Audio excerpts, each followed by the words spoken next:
Unity of Houston is an inclusive church where we seek to understand and live the teachings of Jesus and other spiritual masters. At Unity, we welcome all people from all spiritual paths and every walk of life. We celebrate the diversity of our city and of our world, and we teach love, tolerance, and oneness, seeking to live in harmony with open minds and open hearts. Wherever you are in your spiritual path, you are always welcome at Unity. Join us and discover that the life of your dreams is already within you.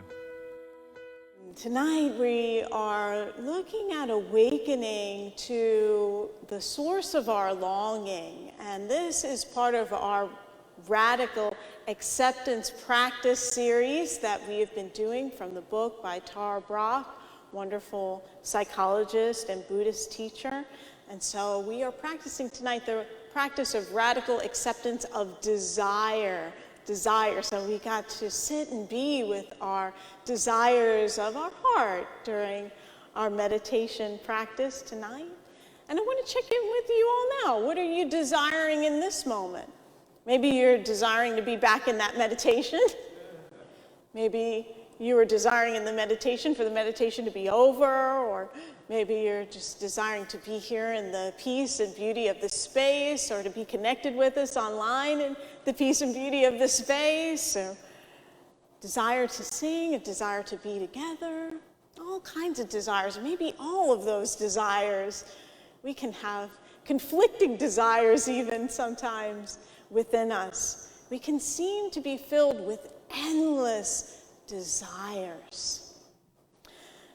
So what if we were free from desires, for many desires? Would that really be true freedom? To not desire anything anymore, to just be, what would that be like? Neutral?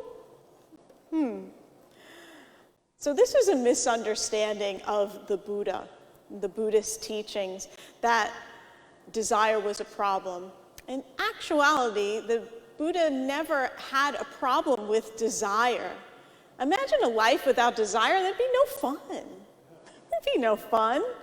So it's the craving of desire that is the issue that we're looking at, because it's not the desire or the wanting to have or to be or to do.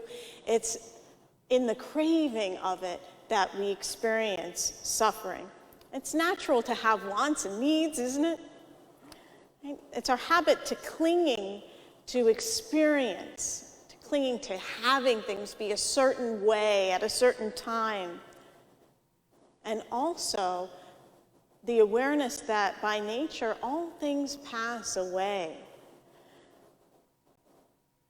I think about how I want to just cling to my daughter being 5. It's such a great age. She's so imaginative and creative and loving and just everything she's going through. And just the realization that I must allow her to continue to grow and move past this age as much as I've just loved and adored it. And being aware of my desire to want to for this time and loving this time, and also recognizing the impermanence of it and of all of us, of all wherever we are, the people in our lives. There's that constant change. Everybody just keeps changing. Why do you keep doing that? Right? Situations change, locations change. Have you ever had a desire just take you over?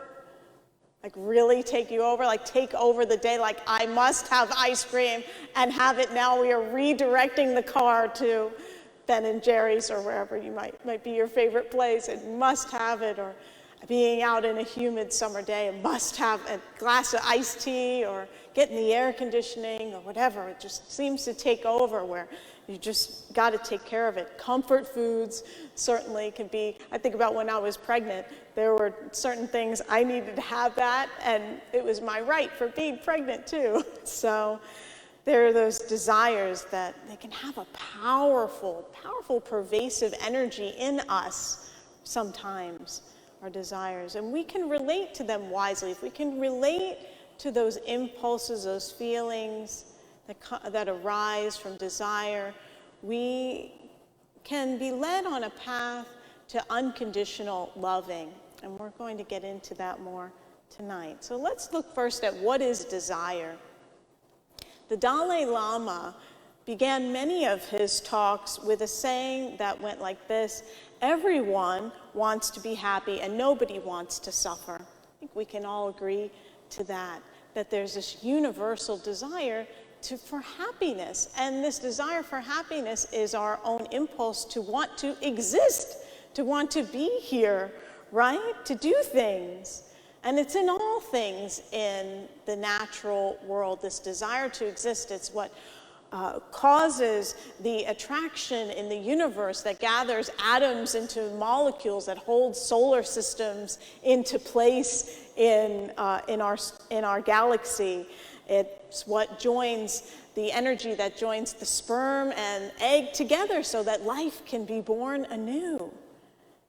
That power of life and unity, we talk about life as one of our spiritual faculties, and it's a divine idea, the power of life that holds the universe together, that is the creative divine impulse to move things forward, to grow and create.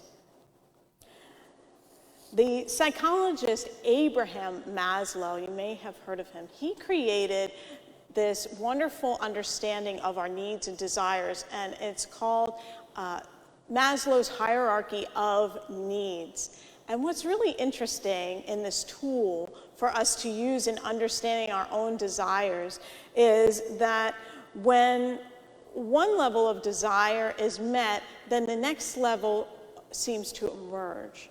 So there's this basic biological level of needs that we all have: a need for air, for water, for food, a need for sleep, a need for reproduction, clothing. These are all just basic biological needs. So you may notice that if any of these needs are not being met, they may become the focus of your experience until those needs are met. They're our basic biological needs. And so when those are met, we tend to move into safety needs. So there are safety needs such as personal security, such as employment, health, having resources available. That's the next level of needs beyond the basic biological, the safety needs. So up beyond that are the love and belonging needs. So when those other needs are met, then what tends to emerge is a need for love and belonging, for family, for intimacy, for friendship, for a sense of connection with each other. Love and belonging. And then esteem needs, the need for respect, for self-esteem, for status, for recognition in what we're doing, strength, and freedom. And then the highest need on Maslow's hierarchy is the need for self-actualization. So that's the realization of our true nature, of really understanding the depth of who we are and who we have come to be, revealing that into the world, like the song was sharing about, our deep desire to really be all that we've come to be, not just to survive, but to really thrive and share all of our gifts and be the light that we are, right? That is our highest level of consciousness around our needs. But notice how, remember when the story of Jesus with the 5 loaves and the 2 fish, how he fed the people before he preached to them, because he recognized that we need to meet our biological needs before we can really be open to higher consciousness and other things beyond that. And he knew those people were hungry. So that's something we want to honor, that's universal desire and a need that we do need to survive. Meeting the needs of our body, mind, and spirit gives us pleasure, it gives us satisfaction, right? And denying them makes us feel deprived and frustrated and incomplete in life. And no matter how satisfying or frustrating a situation, we can be assured that it's bound to change. It's bound to change. It seems like now things are changing faster than ever, but perhaps not. Perhaps that's just our own perception, right, with all the things that are going on. There are 4 noble truths in Buddhism, And the first one is commonly translated as life is suffering. And what Tara Brach tells us in this chapter is that's actually a mistranslation. That the Buddha's understanding of the First Noble Truth was subtler and more profound. And she said that it is this: existence is inherently dissatisfying. Existence is inherently dissatisfying. So, why dissatisfying? Well, because we can get uncomfortable that everything in life keeps changing. So we can get dissatisfied because we want to hold on to that beautiful sunset that we saw, or the little baby we got to hold, or our moods keep changing, our bodies keep changing, the people we love keep changing, the world keeps changing, and it can be dissatisfying because we never feel like we can hold on to that experience because things are coming and going all the time. So how do we respond to our desires in an ever-changing, dissatisfying existence? Well, if our desire is simple, it can be temporarily satisfied. It can be obvious. I'm thirsty, have a drink of water. If I'm hungry, I go eat something, I need some air. I take a breath. If I'm lonely, I call a friend, right? But rarely are our desires uncomplicated. Often they're very complex and complicated and have multi-levels. We began our series talking about the trance of unworthiness, that we all find ourselves in this constant experience of dissatisfaction and a sense of unworthiness, and our desires can fixate on soothing the anxiety that comes up from being in an experience of unworthiness and being hung up on wanting to be perfect, on the imperfection of our lives. And though it's impossible, what we tend to do is try to avoid mistakes and try to tie up loose ends in our lives. We want to feel good enough all the time in our work, in our relationships, in our health, in our appearance, in our life. And we want others to treat us a certain way. We want them to always be happy toward us, to always be loving, to always be respectful toward us, and that's not always going to be possible in our life experiences. And when these things don't happen, we can tend to interpret this that something is missing, something is wrong, something is missing and wrong because I'm not being treated the way that I want to be treated, I desire to be treated, I need to be treated. And it can gnaw at us and it can keep us from relaxing into our lives when we're constantly feeling like something is missing, something is wrong. The word desire comes from a Latin word, and it's the word desitus, which is the root of the word desire, which means away from a star. I had never heard that before. Tara mentions that in the book, away from a star. And so she explains it this way, that when we're experiencing desire, that the star is actually, we think of a star as a source of light. So we know the truth of our being is light, right? The truth of God, light, the light being the source of all life, that all carbon-based life requires light, right? It's an expression also of our deep inner awareness, star. So when we long to belong to our star, we're away from our star, we long to belong to our star, we are longing for our own true nature. That's that call to be again, that longing, call to be. And the problem is that we feel that we're apart from the source of our being. That's the spiritual dilemma that we are all constantly in, is that feeling of separation and coming back into an awareness of oneness again and again as we do in our practice. And when we feel apart from our source, we can identify wants and our wants and needs in the way that we try to satisfy them. And in trying to satisfy those desires and needs, we're even further separating ourselves from our source because we're putting it outside of ourselves again, that in order to feel that sense of belonging and connection and oneness, it's outside of ourselves, something we have to get from someone or something we have to get, rather than an inherent awareness and fullness within us. There's this wonderful story of compassion that she shares in this chapter about developing a wanting self. So we all come to, as children, develop this wanting self, and it arises from different experiences we've had. And she tells a story of one of her psychotherapy clients, and his name is Chris. And Chris grew up in a household where no one ever told him good job, nobody ever praised him, and he was a really talented kid. He could play all these instruments, he was smart, he was funny, but his parents, they were too into their stuff and not into his care and keeping. They barely noticed him. And so he recounted to her in their therapy session this painful incident that he had when he was 5 years old. His parents were in the living room and they were having some intense discussion about something. And he had just gotten a toy accordion. And he took it out of the box and he brought it in. He started playing. And instead of them stopping whatever tense discussion they were having and giving him love and attention, they were obviously annoyed at the way he was interrupting their conversation. They sent him to his room. And he didn't want to go to his room.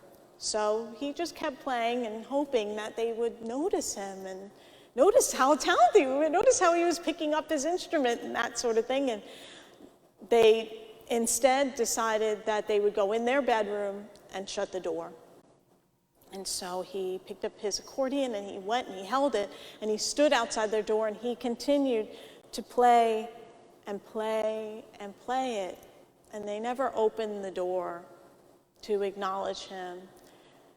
And maybe they were trying to punish him or prove a point, but that he wasn't behaving, teach him a lesson, but he felt like he was abandoned. He felt like he was humiliated for his parents not noticing him. And finally, he curled up on the floor and he fell asleep right there with his accordion outside their door. As an adult, Chris discovered that if he didn't stand out as a special person to the people in his life and his work and his friendships, his relationships, that he felt like he was worthless. And this extended into all areas of his life, and he went from one spiritual teacher to another, trying to find somebody to help him.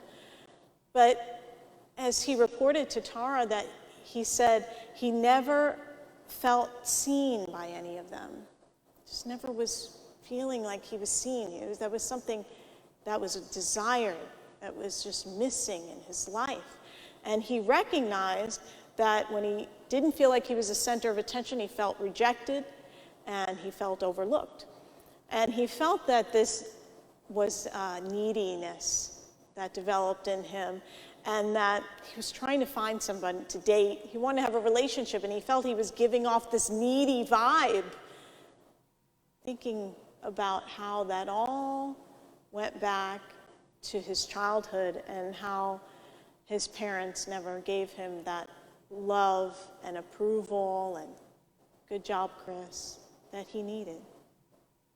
So our sense of self emerges in our early years, and it emerges from our pleasant and unpleasant sensations that arise in reaction to our experiences. So if, like Chris, we want loving attention, we may feel an aching in our heart for that attention. We may feel an openness and excitement when we think we're going to get it. Somebody's noticing me, somebody's seeing how great I am. And then when we don't get it, we may feel an internal contraction. It may be intense and painful.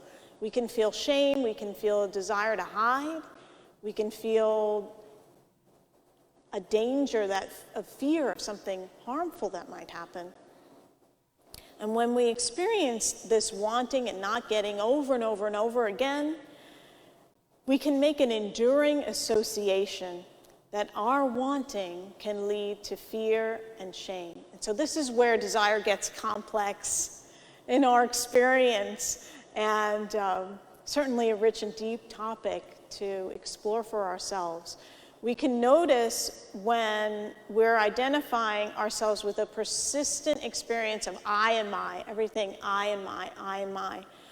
And that's getting into that wanting self, always I and my, that primarily focuses on emotional wants and needs, not those basic biological ones, but the emotional wants and needs that seem to be unfulfilled. D.H. Lawrence said this: men are not free when they are doing just what they like. Men are only free when they are doing what the deepest self likes. So not when we're just following the impulses of our desires as they arise, but really tapping in, like we did in our meditation, to the heart. What does the deepest self like and want and desire? So making a shift from immediate gratification to doing what the deepest self wants, listening and responding to the longing of the heart. And this requires a committed and a genuine presence to what is active within us, really listening. We can allow desires to take over and to become addictive behavior in our lives. We can be filling what may feel like a sense of loss or missing, a hole. Some people call it the God-shaped hole, where we can try to fill it with food or addiction, alcohol, drugs, gambling, sex addiction, all kinds of addictions. And it's all stems from that fundamental desire to belong and to feel loved, that we can fill with all these outer things and recognize, and many people do over time, how unsatisfying that is. Momentarily, perhaps it numbs or it satisfies, but over time, not ultimately satisfying. So I want to share with you 3 steps of practicing radical acceptance of our desires, so we can make that shift into that true nature, into our true desire, what we really want, what the deepest self likes, as D.H. Lawrence said. So the first step that Tarbrock gives us is to pause in the midst of the desire and to release our physical and mental pursuit of satisfaction, whatever it is that we wanted to fill, long enough to recognize how our identity contracted in the thoughts and feelings of a wanting self. So we became so into whatever it was that our whole world seemed to become focused on, I need to get that need fulfilled. And so just pausing and noticing that, how you've contracted in that experience of the desire. So the second step is, in this pause, to let go of blaming ourselves. Let go of blaming ourselves for the presence of the wanting, that you didn't create the wanting. It arose in your mind as a result of perhaps other experiences, pleasant and unpleasant sensations and reactions to things, whatever it happens to be, just recognizing that you can let go of blaming yourself for whatever arises, and you can be free of that, and just allow it to exist as it is. Just allowing that desire to be as it is without using it to attack yourself with, to be self-judgmental, to make it heavy and harmful and piercing. We can let that go, let go of blaming ourselves, and just holding it and being with it. And the third step is another invitation to invite the wanting to tea. So to sit with that wanting, basically, as if you were having tea with it in your consciousness, and just experiencing the sensations in your body, noting the emotions and the thoughts that arise in the mind.